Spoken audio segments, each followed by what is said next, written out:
Good afternoon. This is Blaze Justice, and I am known as the Archangel Advocate.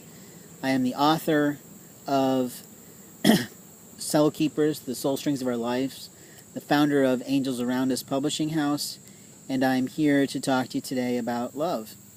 That is really the goal of this series, even though sometimes I'm distracted by what's going on for me and the people who are harassing my life. Today we're going to be talking about how God speaks to us.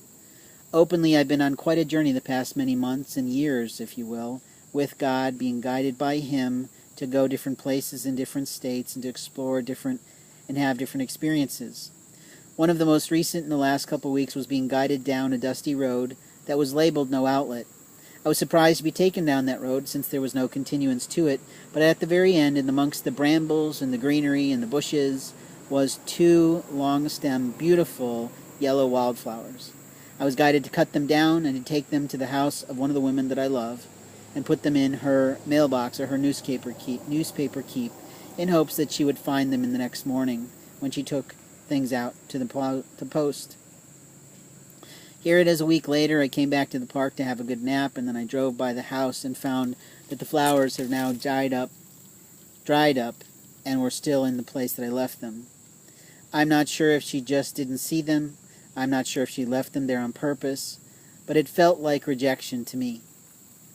Now, maybe it wasn't meant to be that, but how many of us have gone through rejection in our lives from someone really important to our souls? This is a woman who inspired me to write.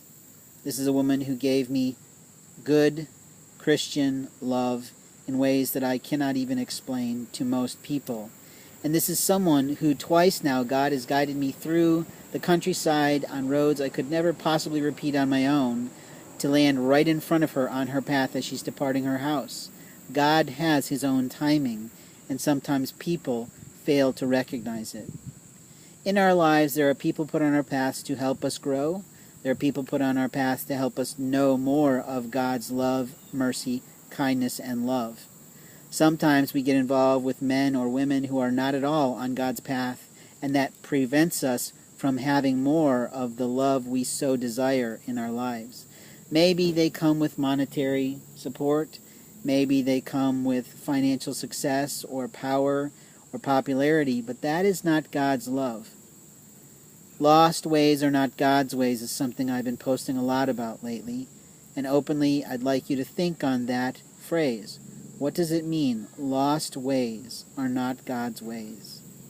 I think it means that sometimes we take paths that are not godly, that sometimes we harm others in ways that we should have never done, that sometimes the effects of those situations ruin souls, harm hearts, and openly give people lost direction in their life. My hope for you today is that you'll take away some little tidbit to think about in your own life and to have some new way of seeing how God guides us towards those who are most important in our life. We can't really let them go in our soul. We know that they love us. We know that they are waiting for us to respond in a godly way, and it's time for us to take action in a way that honors God in our life.